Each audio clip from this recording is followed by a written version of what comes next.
Good morning, good evening, good afternoon, wherever you are, whenever you are. Thank you for watching my videos. I'm here back in Dubai with Carl from the Moon. Hello, How are you today?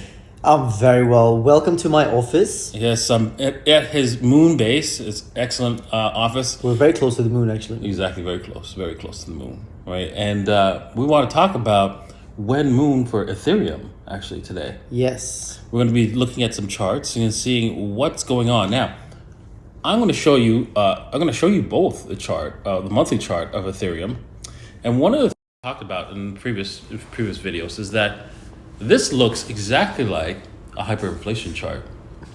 That's true.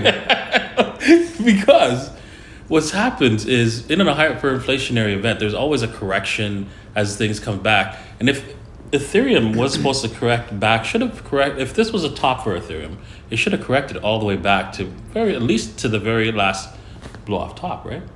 But it hasn't done that. Yeah. I think Ethereum is not going to go back down to those levels ever again. I'm very, very bullish on Ethereum, especially as long as Bitcoin is in a bull cycle. I believe that Ethereum is going to go much, much higher. Exactly. And you can see there's a little bit of a chart line there. There's a trend line there. There's only 2 touch points between here and there, but still, you can see there's a line there. And that could actually be a head and shoulders, though. Yeah.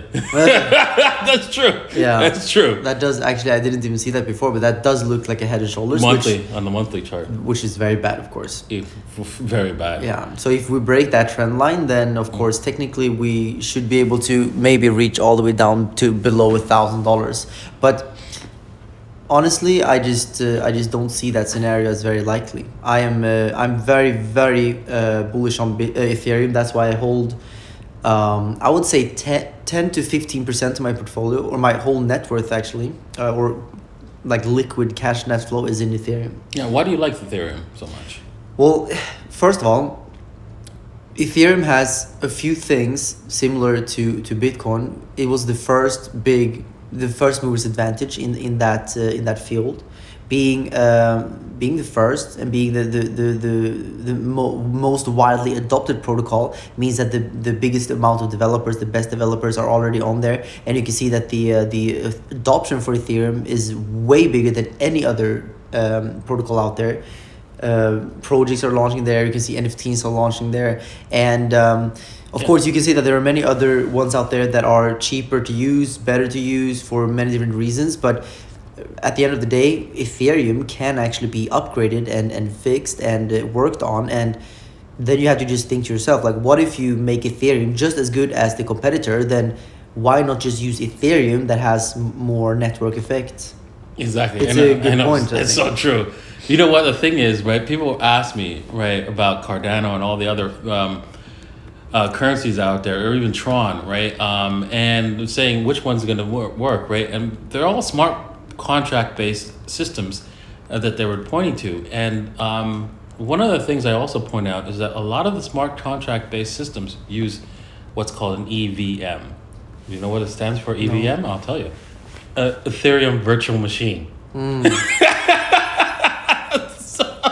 So they use the core piece of Ethereum inside their system. Yeah, I think it is very hard to compete with Ethereum at this stage, because it just seems like that's the case. But of course, I think that other competitors will always be there. I'm not saying they're going to go to zero. Actually, I hold a bunch of different coins and tokens because I want to have exposure to everything. I don't think it makes sense to put all your eggs in one basket, whether it's Ethereum, Bitcoin, or anything.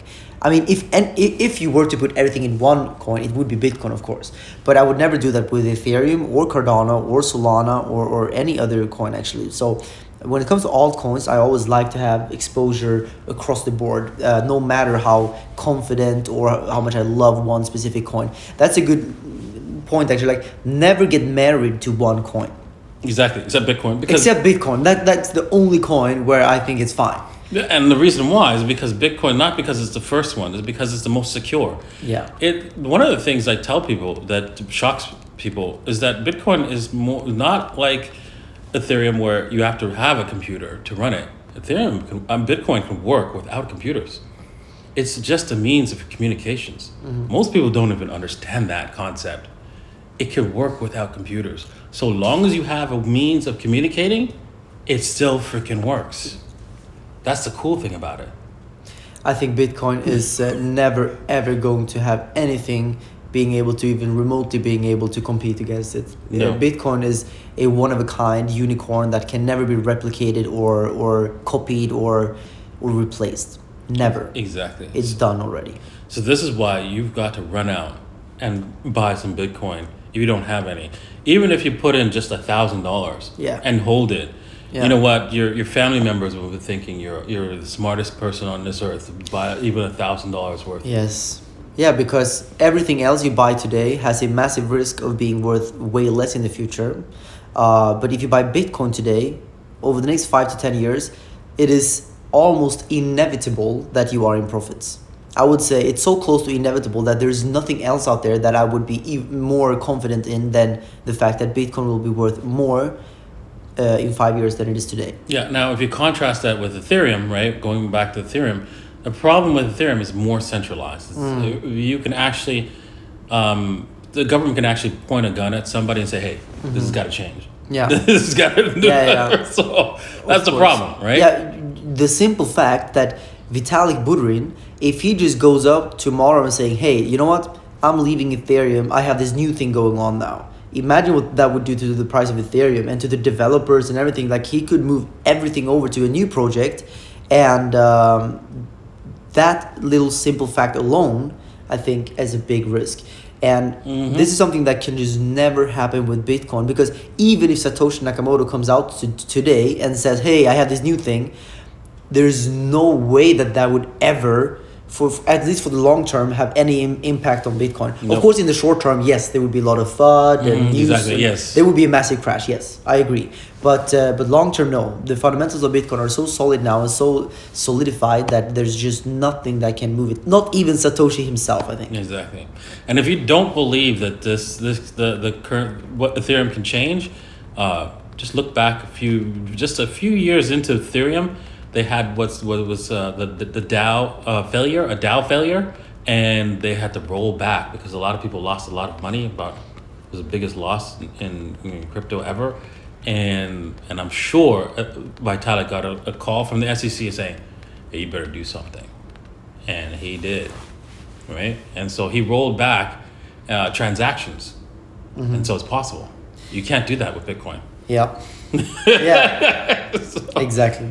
So yeah, that's the reason why you have to. That's the difference between Ethereum and Bitcoin. Yeah, and on that note, if you go further down on the coin market cap, it gets even more centralized and even more risky. So, I mean, imagine if you can do this with Ethereum.